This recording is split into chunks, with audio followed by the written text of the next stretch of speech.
Fission, appearance isn't always what it seems. During hard times and the collapse of society, humans' true nature will always come out. The masks worn in public during civil times will fall. When the structure and rules placed to keep laws and society running are void, morals tend to crumble, and the true self of one's nature comes to light, revealing that which is primal to man. Camila Gomez and Jonah Gambino are two strangers who will eventually cross paths during this nuclear disaster and meltdown of society. Along the way, they must survive this new way of life and adapt to the true face of humanity. As they try to push forward and find some sort of normalcy and safety, they will be introduced to people that change their view on what true intentions lie in the hearts of others. This journey will also show their state of mind as well as revelation on what they must do to save not only their lives but their souls. Fission/Noun, the action of dividing or splitting something into two or more parts. Chapter 1. Camila Gomez. Mia, hold up. The 12-year-old girl called as she walked her bike along the tracks. Camila turned quickly to see her friend coming toward her and smiled. Camila put a hand up to block the sun from her eyes before waving. Hurry, come on Jamie. I only have a few hours before I have to go home. Camila called out. The young girl then turned around, skipping alongside the railroad track. Her black kinky hair bounced as she hummed to herself. Did you ask if I could stay the night? Jamie called out. Camila shrugged as she kept her back to the girl. I will later. My mom and I fought.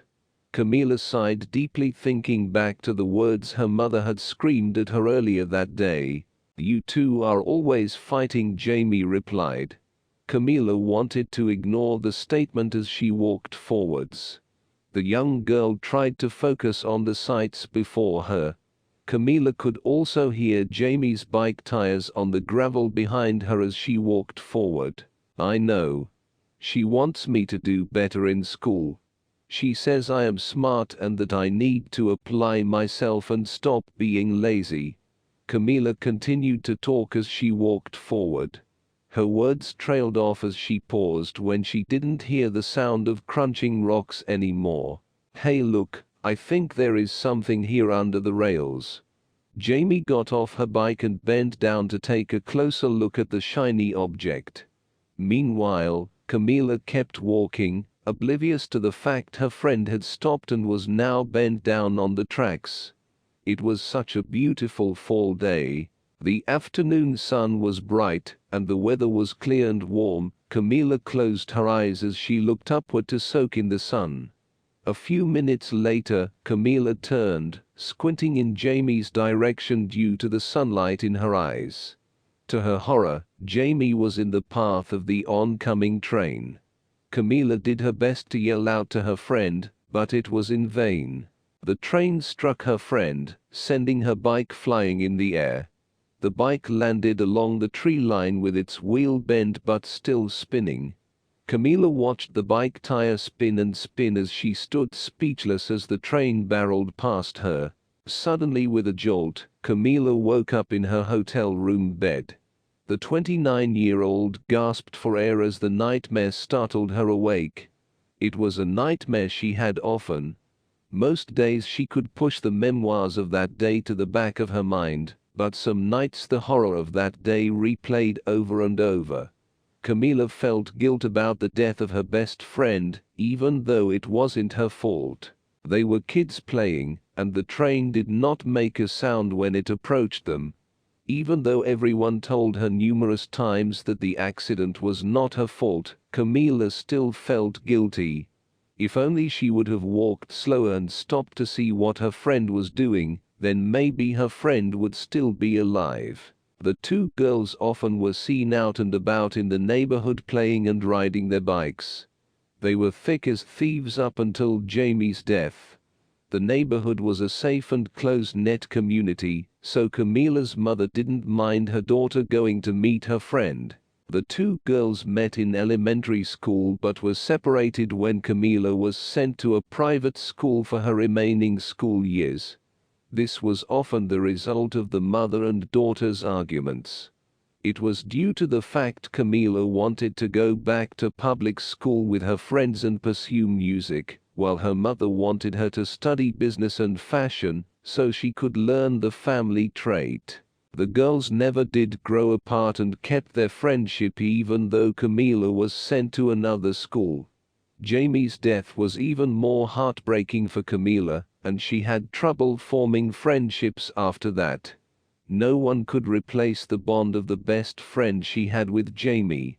After the death of the girl, Camila and her family moved to a more high-class part of Oklahoma. This was around the time her parents were excelling in their careers, and the move did not benefit Camila at all. It stunted her time in grieving, which resulted in her being more closed off to herself. The Gomez family had many storefront clothing businesses that slowly turned into a nationwide chain called Crown Fad. The mix of Latin and African heritage created high-class urban outerwear. Urban fashion is edgy and reflects lifestyle, attitudes, and individuality. Urban wear was easier to branch out in, unlike mainstream fashion. Her mother soon became famous for her styles and fashion trends, while her father managed the business end of things. Her four older siblings all had roles in the business as well. Tristan Jr. helped their father Tristan out in the accounting aspect of things, while Lennis and Heather helped their mother Loretta with the style and fabric side. Leviticus was more of the photographer and model of the family. He also recruited other models to work with Crown Fad. All in the family had a role part to play in pushing their empire forward, all but Camila, that was. Camila wanted to make her way in life. She wanted to pursue her passion, which was music. Her father didn't mind the fact his youngest daughter wanted to branch out, but her mother was dead set on Camila joining the others in contributing to the business. Eventually, Camila and her mother came to an agreement. Camila could study both music and business in college. If Camila would not be selected for any major orchestra in the next few years, she had to put music aside and find a place within the family business. Camila was in New York for an audition for a role in the orchestra that would create the music for an upcoming show on Broadway. She had only 6 months left to pursue her dreams, and Camila stepped up her game. The young woman did get a few gigs here and there, but nothing permanent as per the agreement. Many sleepless nights were due to her auditioning and playing in nightclubs or bars, while her days were filled with books and classes. The young woman may have found a break due to her music teacher getting her in for audition in New York. Hopefully, if Camila was picked for this orchestra, it would be enough to show her mother that her passion and drive for music were reliable, and that she could continue on her own path. She wasted no time and quickly hopped on a red-eye flight from Oklahoma to New York. It was day 3 in New York and her last audition was that morning. After the audition, Camila would have to leave New York and wait to be called back if she was picked. Her chances were in her favor due to not only her talent but her name. Camila peeled herself out of bed and wiped the sleep from her eyes. She removed the wrap from her hair and watched her bouncy dark curls cascade down her cinnamon-colored skin. She then proceeded to brush her teeth, apply her face cream and dab a tiny bit of makeup on her face. Reaching for her hair products, Camila began to fix and style her hair for the day. The thoughts of the day weighed heavy on her mind. This was her last shot at living her dream, and today she was going to give it all she got. Camila quickly got dressed and grabbed her saxophone and case. Stuffing it in and grabbing her purse, she jolted out the door of the hotel room. The rehearsal was running a bit behind due to the 100+ auditions. Camila thought they would never get to her as she waited patiently out in the hallways of the concert hall. She could hear the other preferences, and deep down she had second thoughts about just running out due to them playing way better than her. Camila had to calm herself down by downing her cup of now room temperature coffee. This was her chance to prove to not only her mother but herself that she could be what she always wanted to be. Carve her own path in life and not just follow along in her family's footsteps. Camila always sought to earn her way and not to have things given to her because of her name or family. It was so much more satisfying when she could work for her own reward. Just as she was about to reach for her music binder, her cell phone rang. It was Leviticus, one of her brothers. She quickly slid the phone open to answer it. "Hello?" She spoke up over the loud and busy noise of the hall. "Hey baby sis, how is it going?" he asked. "Well, I am like number 56, so my stomach is in knots with anticipation," she huffed. Her brother's voice did help ease the anxiety, even though she would not tell him that. It would only inflate his ego. "Oh, I know you will no doubt be the best one there. Camila Gomez, #1 saxophone player in New York. I can't tell if you are teasing or being nice." She chuckled. "Both. Anyways, it is our mother's birthday in a few days, and tomorrow we are flying down to New Orleans. I know she would be excited and overjoyed if her youngest showed up. The whole family is coming. Plus you can rub it in her face. You actually got your job in music." His voice trailed off with a chuckle. Camila rolled her eyes and couldn't help but smirk. "I suppose I can cut my trip short to gloat." "That girl. I will send you all the information. Gotta go, sis. Good luck. Love you." "Love you too." Camila pressed the button to end the call and ensured her phone was locked before she shoved the device back into her bag. Now she had an even greater drive to nail this audition. Her brother always had a way of hyping her up, either for her success or to annoy her as her siblings do. His text message buzzed in her bag, but she ignored it. She knew it was just Levi sending her the information for the party. Camila thumbed through her binder studying the notes for the song she was going to play. The song she picked was one of her grandmother's favorite love songs. It was also one of the first songs she ever learned to play on her saxophone, so it was familiar to her but safe and comforting. As she rehearsed the notes in her mind, her fingers mimicked playing on her instrument. As Camila was lost in her practice, she almost didn't hear the lady calling her name. "Gomez. Miss Camila Gomez." The woman spoke louder. Camila quickly raised her hand and grabbed her case and bag. "Here." She stood up and her binder that she forgot in her lap fell to the floor. Camila blushed as she sat her things down to gather her binder and papers. The woman smiled warmly. "Sorry." Camila apologized as she glanced at the woman, who was now bent down with her helping to pick her papers up. "No need to be sorry, miss. I know you are nervous. Just relax, I am sure you will be great." The woman helped Camila get herself together before leading the young woman into the auditorium. This was it, her big moment. That afternoon, after finding out there were no flights to New Orleans, Camila stood in the airport thumbing through her phone in frustration. The audition went well, she thought, but Camila would not know if she was picked for the spot for another week. There was no way she could stay the whole time in New York waiting for a phone call. Not only did she have classes, but her mother's birthday party was in 3 days in New Orleans. Camila was betting on getting a quick flight down there today, so she could meet up with everyone that night, but her plans were ruined due to the delays and flight cancellations. The only other way would be to rent a car or get a bus ticket. Camila wasn't too fond of the bus idea, since she wasn't a people person, so she decided the best option was to rent a car and drive. It would take her probably 2 days to reach New Orleans if she only stopped to sleep along the way. Camila wasted no time. She made her way to the car rental building attached to the airport and proceeded to rent a car. Quickly she threw all her bags in the rented car and proceeded to bring up her GPS. She quickly programmed the destination in the GPS and took off toward New Orleans. On the first day of driving, Camila reached the state line between Virginia and Tennessee.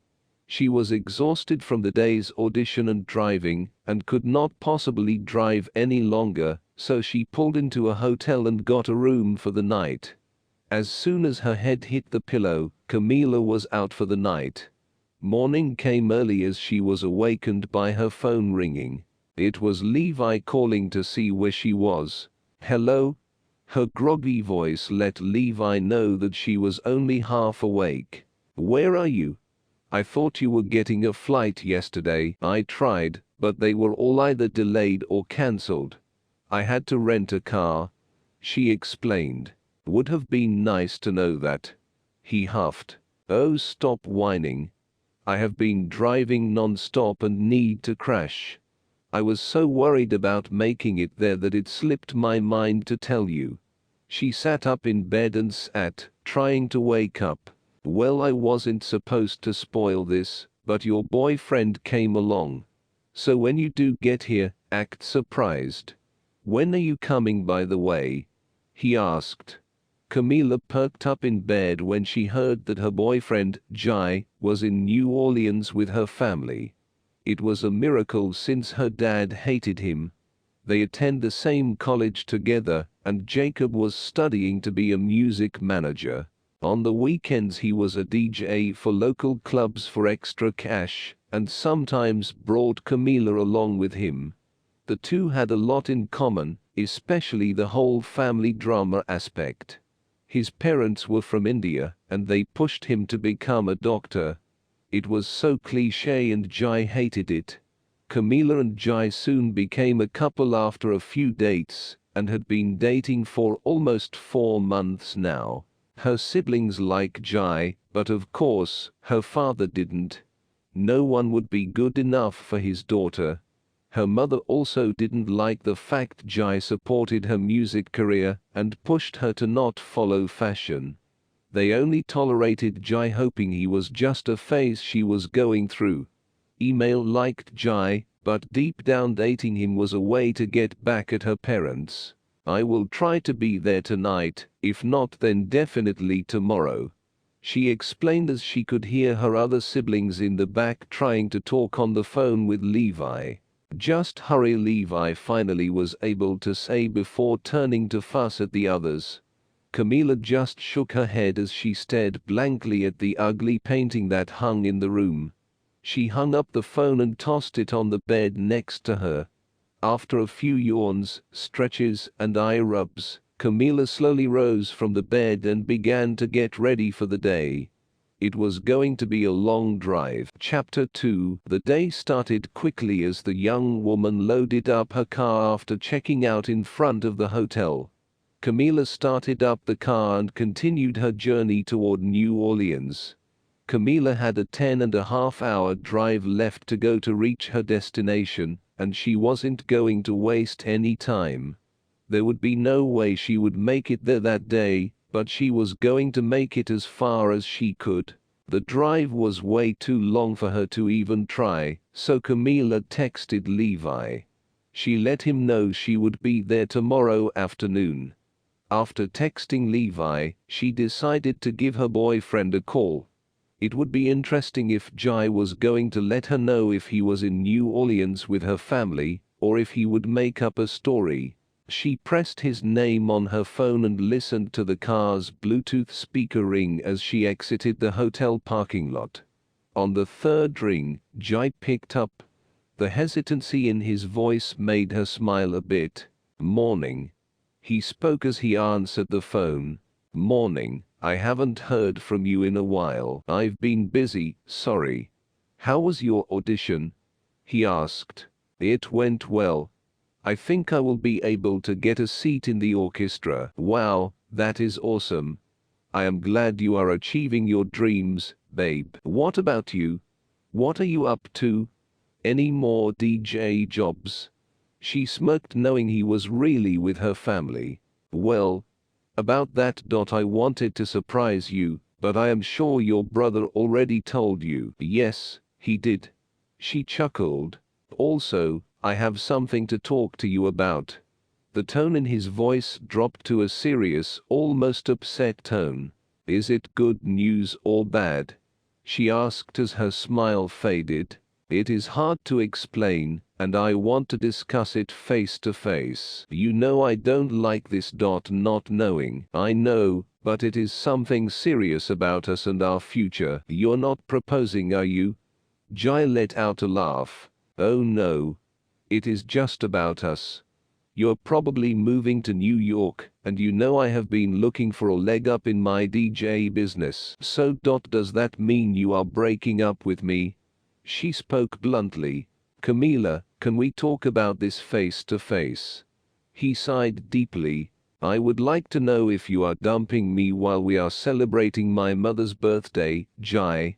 Camila spoke with a sharp attitude. She couldn't believe the nerve of him doing this. Anger as well as other emotions flooded over Camila as she drove. She was so upset she had to turn off the highway and park on the side of the road. Can we just talk when you get here? He spoke now almost as it was a child whining to his mother. Camila didn't answer, she just pressed the end of the phone. Her fingers gripped the steering wheel as she pressed her forehead to them. She could feel the lump in her throat growing as warm tears escaped without her permission. As she wiped away her tears, Camila exited the car quickly.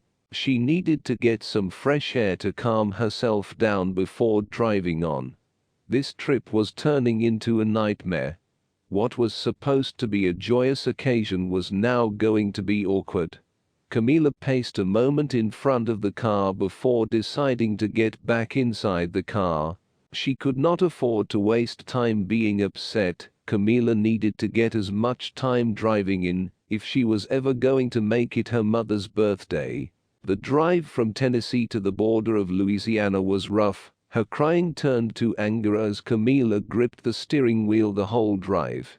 Speeding down the highway, Camila made up fake scenarios and scenes in her mind.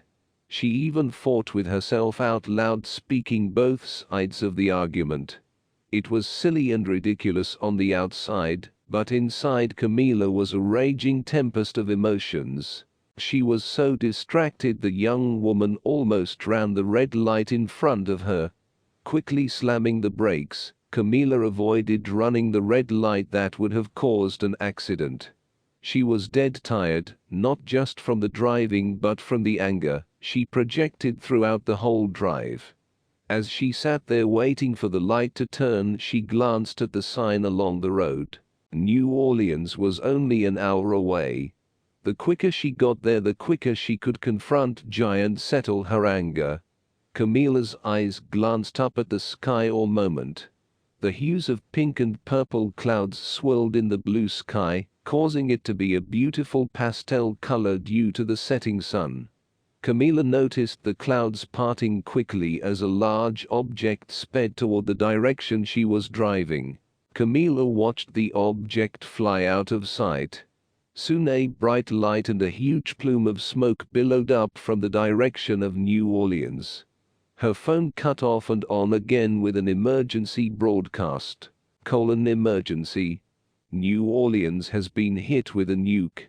Seek shelter now. Camila was in shock. Her family was in New Orleans and a bomb just hit. Was this true? Camila's mind flooded with so much emotion that she forgot she was driving for a moment. When she looked up from her phone, Camila had to swerve to avoid hitting a van coming in her direction. Camila was able to steady the car and park it on the side of the highway. The van drove past her and flipped into the grass area of the highway. The driver crawled out of the van groaning. Camila shoved her phone into her pocket and ran over to check on the man on the ground. He was dressed in a police uniform that was stained with blood droplets. He clenched his chest and gasped. It was as if he was having a heart attack. Camila could only kneel beside him, panicking. "What is wrong, sir?" She looked around for anyone to help, but others were wrecking or speeding by in a panic-like state. The sounds of yelling from the van caused her to turn and look at the smoking van. There were more people inside. Camila stood up and ran to the busted window and bent over to look inside. "Open, help. We are cuffed." One man said. "Get the key, lady."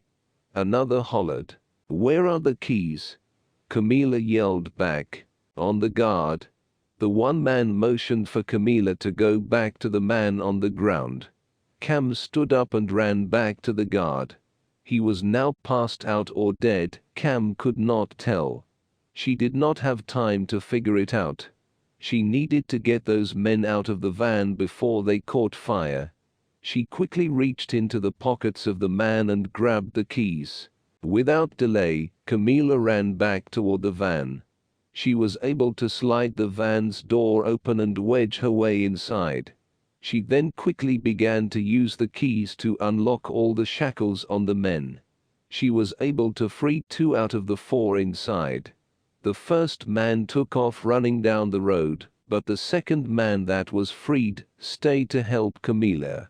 The 2 managed to get the other 2 men still inside out. One of the prisoners hobbled to the guard and bent down to check his pulse. "Yo, he is dead. We need to call an ambulance." The other man spoke in a raspy voice. "I doubt anyone is coming to help." Camila spoke up. The men quickly turned to look at her. She took out her phone to show them as she stood there shaking. The one man that was closest to her reached out to take the phone. "A nuclear bomb has hit New Orleans." "Why? From who? Who shot a bomb at us?" the other man asked. "I don't know, Colby. We need to find and get as far away from the city as possible." "Yeah, fallout, and if there are any more bombs coming." The other man that was beside the guard spoke up. He walked towards Camila and held out his hand. "I am Ian, that is Colby, and the other is Darren. Thank you for saving us." Camila took the tall tan man's hand and shook it. He was older with salt and pepper hair. He was heavier than the other 2. Colby was a skinny white guy with tattoos covering his body, while Darren was a shorter black guy with a normal body type. "We need to get going. You can come with us, miss. We will keep you safe, promise. I owe you my life." Ian was sincere.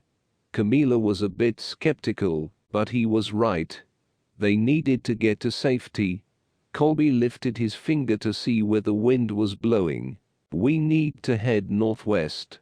Colby pointed in the opposite direction of the wind. "My rental car is right there, but I have no service or data." Realization of the situation began to flood in. His parents, her sibling, and everyone she knew were in New Orleans. "I need to get to New Orleans, my family." "No. It is a wasteland, no doubt." Ian spoke up. "No, I have to get to my family." Camila began to cry and freak out. Darren places a hand on her shoulder to make her look at him. "Camila, no one in New Orleans could have survived that blast. The bomb not only knocks down buildings for miles, but burns flesh from the bone. Heck, we are not too far from the transition-affected area, not to mention the coming fallout." Darren pointed up at the plume of smoke. "Radiation particles are gonna fall all over. We cannot survive that. We need to get as far away as we can." Ian added, "I am sorry about your family, but you need to try and get to safety now." Darren made Cam look at him in his eyes. "How do you know?" she asked through teary eyes. "Darren was in the army, he knows Shah." Ian tried to comfort her as well. Colby stood around scratching himself and tweaking out. Camila reached into her pocket and handed Darren the keys to her car. "Come on," Colby yelled at them. The four turned and ran towards Camel's car. Darren took the driver's seat while Ian sat on the passenger side. Camila slid into the back seat alongside Colby, who was still jumpy. "We can go north to Bogolas," Ian suggested. "My son and baby mama live there." "Then to Marksville or Alexandria. I have kin there," Colby spoke up. Camila sat quietly sobbing in the back seat as the men discussed where to drive to. "I know how to get to Bogalusa. Once we get there we can rest and then figure something out." Darren drove in the middle of the grass to get off the main highway. "Good thinking, stay off the main roadways." Ian buckled his seatbelt and glanced over at Darren. Camila could barely make out what the men were talking about. She was trying not to have a breakdown in the back seat of the car. Her eyes avoided looking out the window. No doubt there was absolute chaos out there. People did not know what to do, while others did not know what happened. Some would no doubt try to get to the city if they had loved ones there like Camila wanted to do. Others would try and pack their things up and flee. Some no doubt would try and run to the grocery store to stock up and hunker down, and others would try their best to find out what exactly was happening. Camila was too shaken up over the death of her family to wonder what had happened. Her whole life was turned upside down, and now she was all alone. Her whole family was wiped out in the blast, no doubt. Chapter 3. I bet it was Russia. Or China, maybe even North Korea. Colby rocked back and forth in the seat beside her. His jittery nature made Camila uneasy. Here she was on a forced road trip with 3 convicts she saved for a smoking van. The world was falling down around her, and she had no one in her family or friends to confide in. All she had was these 3 strangers. At one point Camila fell asleep from exhaustion. Her dreams turned into nightmares as her head lay on the window beside her. She was only awakened when the car slammed to a halt. Camila sat up in a frantic state, looking around. "What happened?" she gasped. "We need to get off the road. There is a blockade ahead." Darren pointed. "Maybe it is someone who could help us." Camila leaned forward to have a look. "No, I don't trust it. You learn things in jail, especially how to trust your gut." Colby shook his head. "What are you talking about?" Camila asked. "The city was hit by a bomb, and maybe the whole country. Who knows? All I know is people are panicking. Most are just trying to do what is right for them and their family, while others, well, they are looking out to take advantage of people." Ian explains. "Like criminals?" Camila raised a brow as she glanced at the prisoners in the car with her. "Yes, we are criminals, but we weren't the ones who hurt other people because we liked it. We were just at the wrong place at the wrong time. I was at the bar when my girlfriend called. She was in trouble with her ex. I got in my car and tried to get home, but wrecked. Got a DWI and went to jail. Darren here, he was in the army. On leave, he got into a fist fight with his brother. The cops arrived and arrested him and his brother due to finding drugs in the house. We got in a fight because he was smoking weed, and he knew better." Darren sighed. "Colby here, he is just a meth head." Colby rolled his eyes at Ian. "I got hooked when I was selling to feed my sister." Colby gave Camila a pitiful look. "What I am trying to say is there are far worse people than us to be with. Killers, rapists, abusers. This is going to bring the worst out in people. People who would have never thought to sink to a low level like that, you know." "I understand." Camel sat back. She felt a bit bad for judging them. They were just normal people stuck in a bad situation. It would be better to travel during the day. And we might want to ditch the car and anything else valuable. Don't want to give no one any reason to come to us, you know. I know we need to find a change of clothes. Can't be walking around in these prison clothes. Colby suggests. Is there any place, in particular, you need to get to? Darren turned to ask Camila. Yeah, like a relative's house close by. Besides New Orleans, obviously, Ian asked. Camila sat back in an almost zombie-like state. Her eyes were all cried out, and the thought of being utterly alone was so overwhelming she didn't know what to feel. I have no one left. My whole family and boyfriend were in New Orleans. Just when she thought she couldn't cry anymore, a tear escaped her left eye and trailed down her cheek. Sorry. Ian felt bad for bringing it up again. I think we will camp out off the road and tomorrow figure out how to get to Bogalusa. Darren put the car in reverse and turned down a dirt road. The three journeyed for a bit over the next few days. Camila hated to leave all but a backpack behind, but she knew she needed to travel light.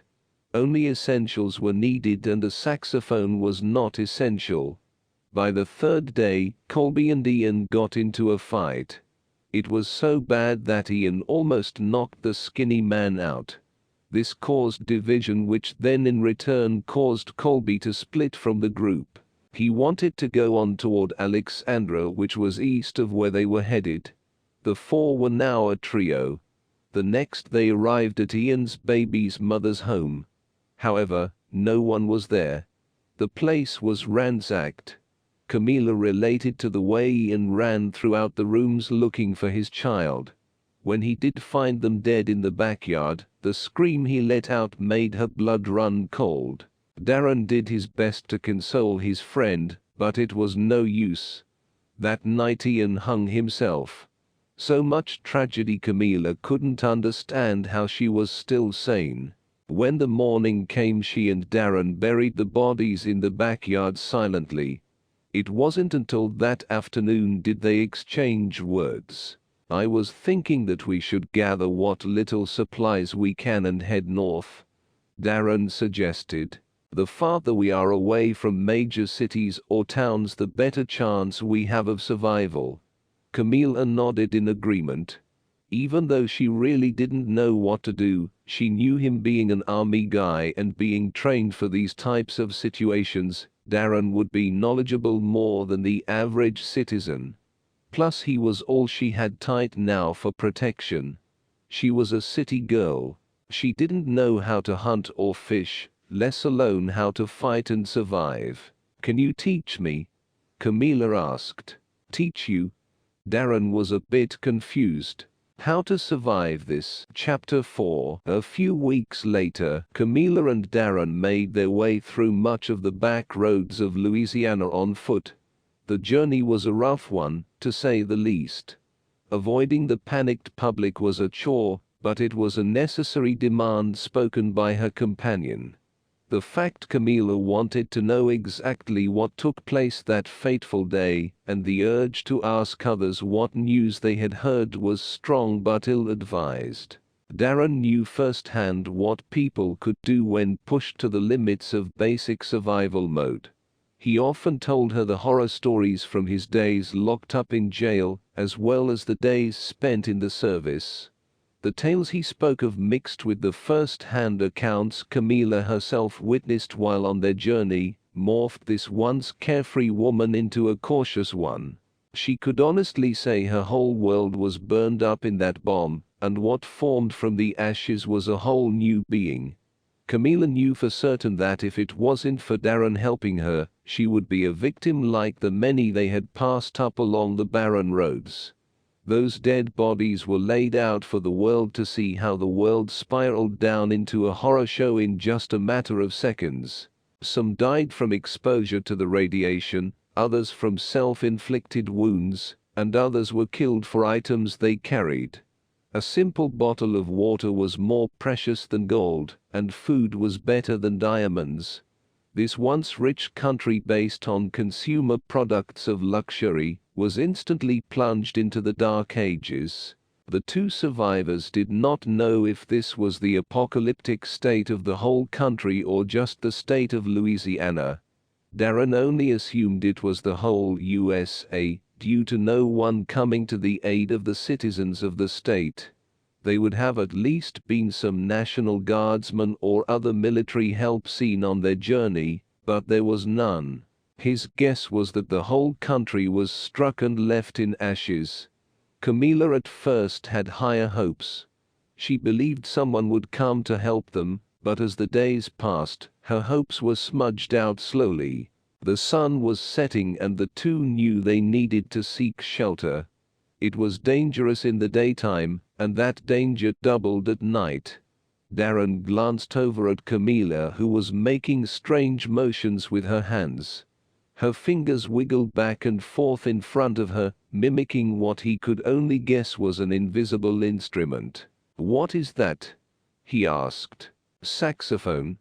I used to play one. I was coming from an audition to play professionally when all this happened," she explained as she let her hands drop to her side. "I am guessing you left it back with the car?" Darren asked. Camila nodded slowly. "Yeah, you said only the essentials. I wish I would have brought it, but I knew it would only draw unwanted attention." She sighed deeply. Darren wanted to say something to comfort her, but the words escaped him. He didn't know what to say to make this young woman feel better about this whole situation. He himself was trying not to have his own breakdown. Camila was a strong person. Not just anyone could have faced what she did and not had a breakdown. She kept her sanity and inner turmoil under control. The young musician had too. It was a matter of life and death if not. "I say we try to find something to eat. I think I spotted a sign back there showing a gas station up ahead." Darren finally spoke. "Oh, what I would do for a Milky Way." She touched her rumbling stomach. "I could go for a big hamburger." Darren added, "I doubt we will find that." Camila raised a brow as the side of her lip curled into a grin. "A man can dream. I want a double meat cheeseburger.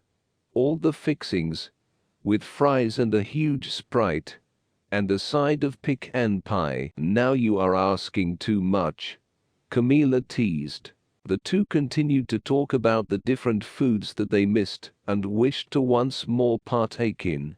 Foods like steak and ice cream were thrown around, but the two quickly grew silent when they spotted a woman on the ground a couple of yards in front of them. Darren quickly lifted his gun as his eyes began searching around for anything suspicious. Camila joined Darren for a moment, but then her attention was drawn to the woman groaning. "We should help her." "No. Leave her." "Why? She is hurt." "So, that is her fault. Plus it could be a trap." Darren kept his eyes on the tree line. "But what if she genuinely needs help?"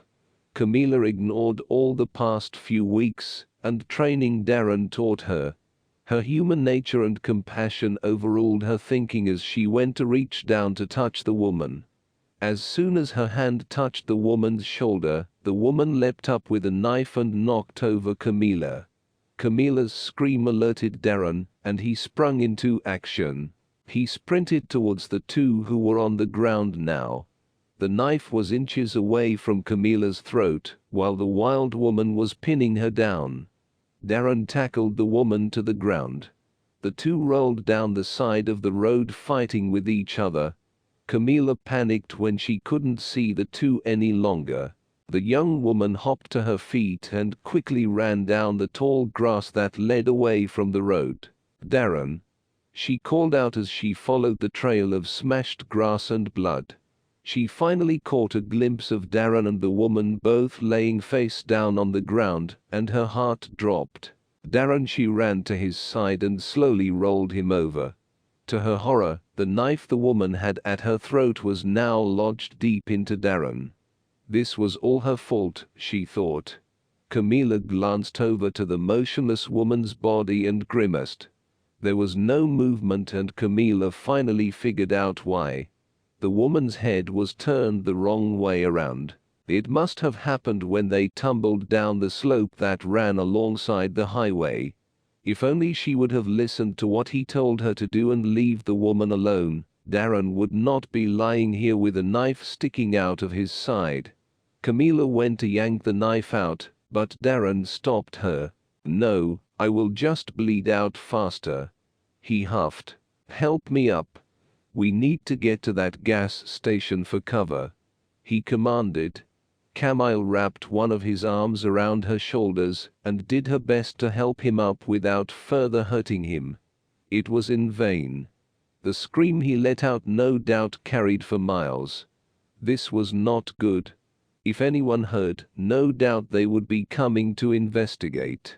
Camila and Darren hobbled as fast as they could toward the direction of the gas station.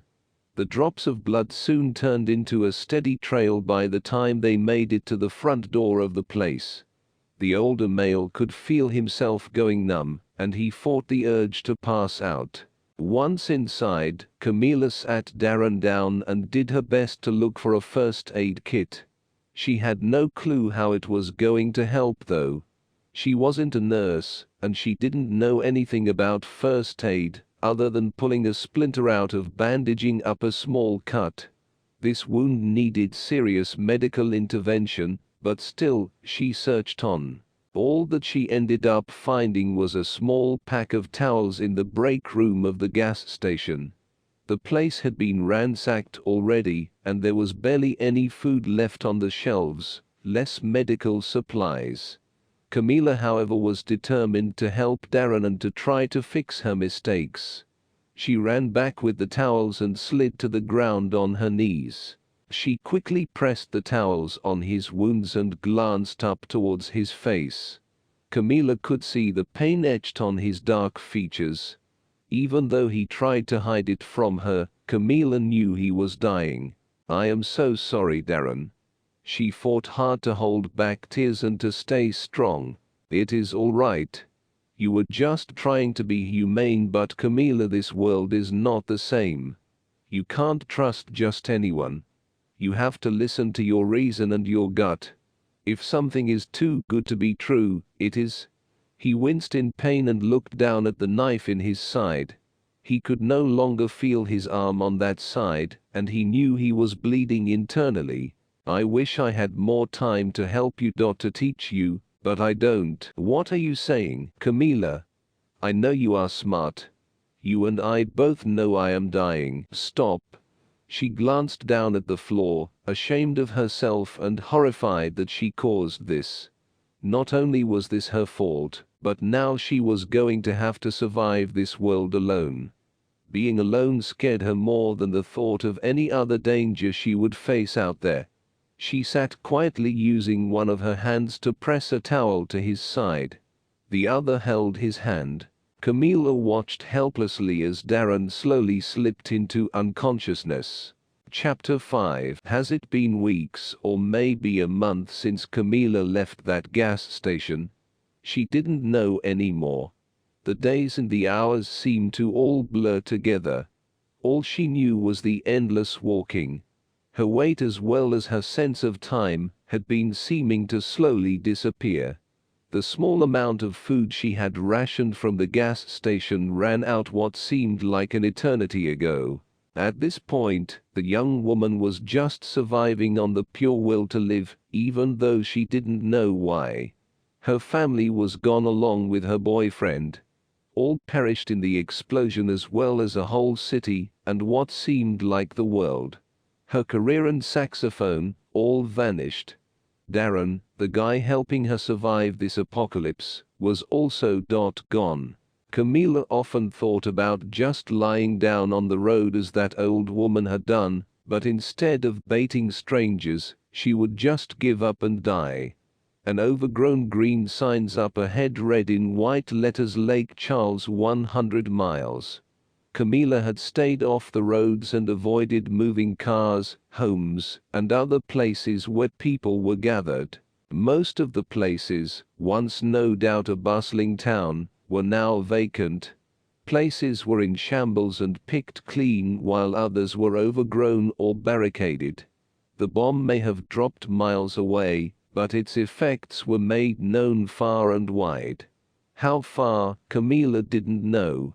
There was still no cell service and her phone had died weeks ago. The young woman was lost, afraid, and had nothing to put her faith into.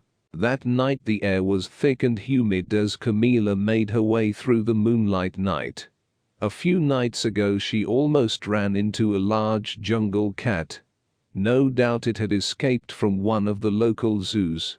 It had its attention on a large doe and paid Camila no mind.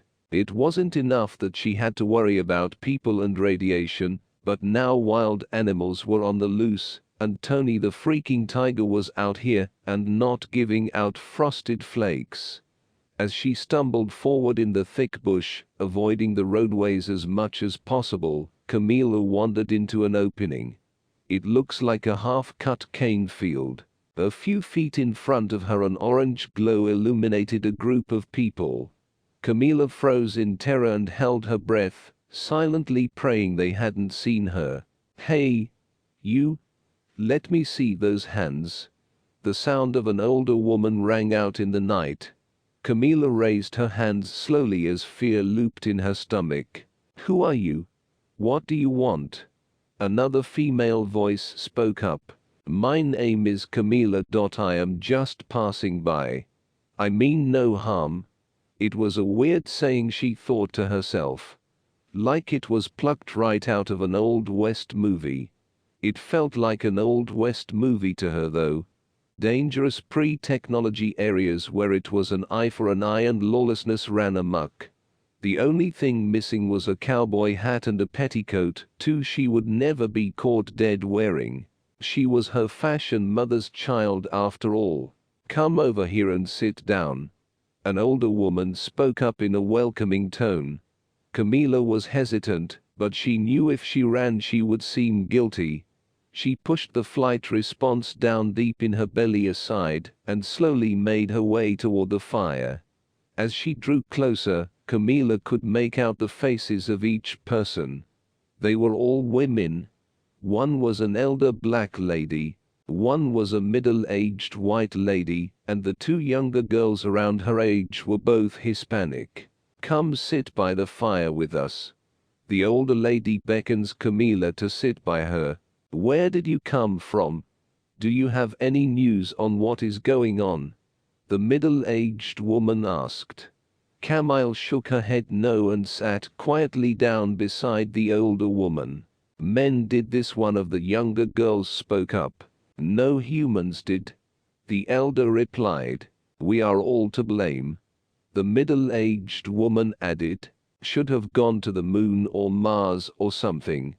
The other teen spoke. "Why? The same thing would have happened. Humans have a sickness in them." The elder glanced at each other, the young girls, and then Camila. "Nice to have you, Camila." "I'm Grace." The two young ones are Jessica and Angel. "This is Tori." Grace pointed to the middle-aged woman. "Nice to meet you. Where did you come from? What is your story?" Tori asked. Camila looked around at each female before facing Tori. "I live in Oklahoma, but I was in New York for a job interview. I left to head down to New Orleans for my mother's birthday but what?" Jessica asked. "But the bombs da." Angel rolled her eyes. "Oh, honey, I'm sorry." Grace pat Camila's hand. "I was on my way to New Orleans too. Was gonna pick up my husband. Only made it to Kenner before the whole city was leveled. I was lucky I made it out alive." Tori sighed. "My sister and I were found in a bus going to Baton Rouge," Jessica added. "I lived on the outskirts of Lafayette when the radiation came blowing through. Most folks died and couldn't escape fast enough." Grace gazed into the fire. "Does anyone know what happened?" Camila asked. "Some say Chinese and Russian troops were spotted up north." Others say it was that North Korean fellow. And then some say terrorist, like 9/11s but on a larger scale. Grace explains, we don't know for sure. Only that pretty much most of Louisiana we've been through is affected. Probably because we are one of the main suppliers of oil and gas to our country. I bet Texas was hit hard too. Tori could only guess, and Camila thought about how other parts of the country must look if that was true. We are traveling to Texas. The word was there was a safe shelter there. Grace added, it is taking longer since we are not using a vehicle. We don't want to attract the wrong attention. You can come with us if you like. Tori turned to face Camila. The young woman shrugged a bit. I guess. I have nowhere else to go really. She confesses. Good. Rest up and in a few hours we will head out. Tori takes out a paper map from her pocket and looks over it in the firelight. Camila wondered how they knew where they were going since all the phones and electrical GPS devices were out. The group resorted back to the pre-internet era, a time she knew little about. It took them 3 days of almost non-stop walking to reach Lake Charles. Just like Camila, the group of women knew to avoid the roads and towns. Groups of people were dangerous, especially when no one knew what exactly was going on in the country. Even though they avoided cities at all costs, they did need supplies. Camila, Angel, why don't you two go in and see what you can find? Tori, the leader, suggested. Why? I can go in alone. I don't need her slowing me down. Angel rolled her eyes. From the beginning, Camila could tell this Angel did not like her. Dirty looks and comments under her breath made Camila feel that Angel was somehow jealous of her. For what reason she didn't know. Camila was quiet and kept to herself. The only one who really talked to her was Grace and occasionally Tori. Angel, just do as I asked. Camila needs to learn how to scavenge as well as if something ever happens to you or your sister, we can use Camila as a backup. Tori explains. Everyone has a job to do, remember. Tori glanced over at Angel who stood with her arms crossed. From what she had learned, Jessica was good at hunting. Grace was skilled in sewing, herb remedies, and other skills older people knew. Tori was a sort of leader. She planned the trips and kept the women safe, while Angel was the scout. She would go into the cities quickly and quietly gathering things. Whatever. If she gets caught or left behind, it's not my problem. Angel rolled her eyes. Her sister gave her a few words in Spanish. Camila, coming from a half-Hispanic half-black home, knew exactly what they were saying. In general, Jessica was telling Angel to stop being ugly to Camila. Angel thought Camila was going to take her place in the group. Jessica thought she was being ridiculous. Jessica rolled her eyes, leaving her sister with Camila. Camila faked a smile as she looked at Angel. Come one. Open quote. Angel brushed past Camila and headed towards the city. Camila followed silently, clutching her backpack straps. The two entered the city quietly. There were a few people scattered around, but many. The city was in ruins.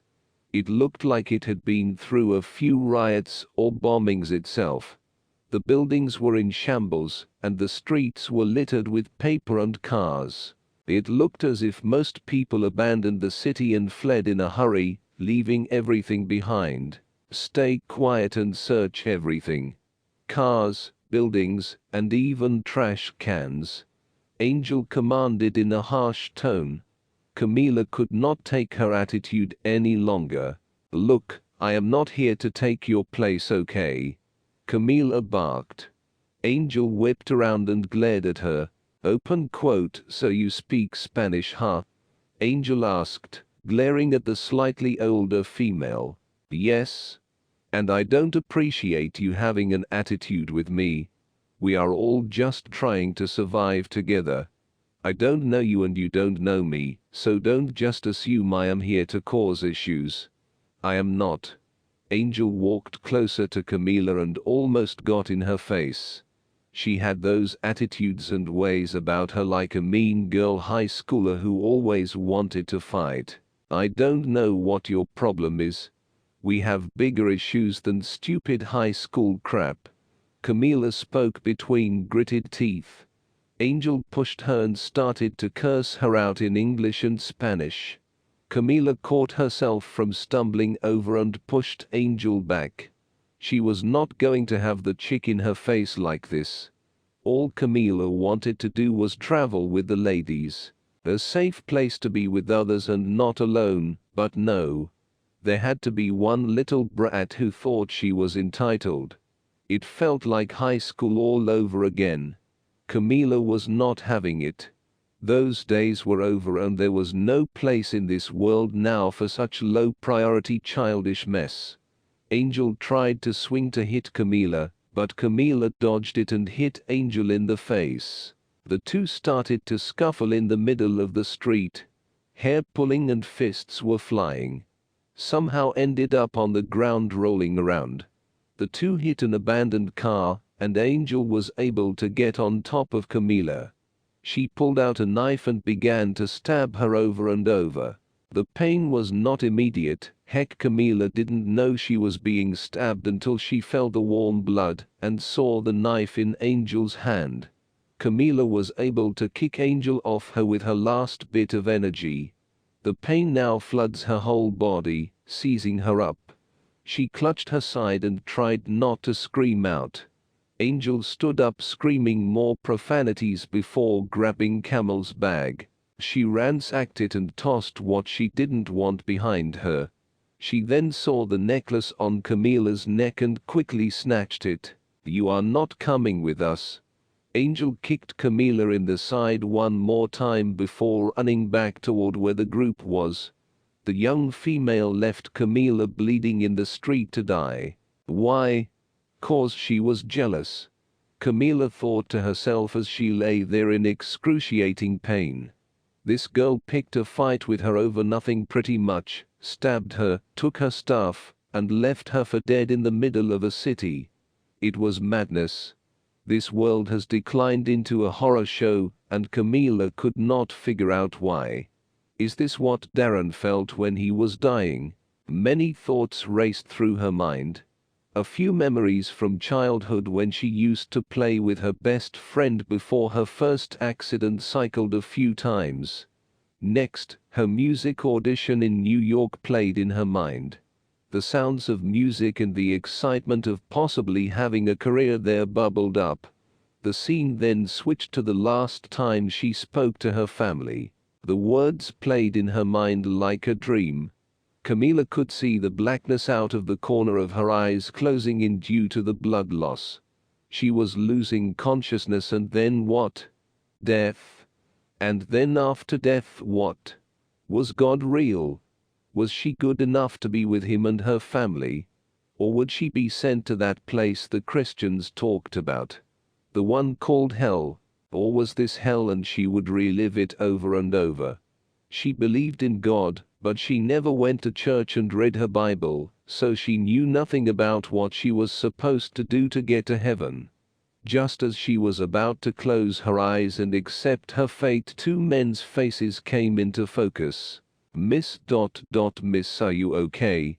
One spoke and Camille could barely make out the words he spoke. Camila could no longer keep her eyes open. The young female passes out on the street. The two men slowly scooped her up and headed into a building.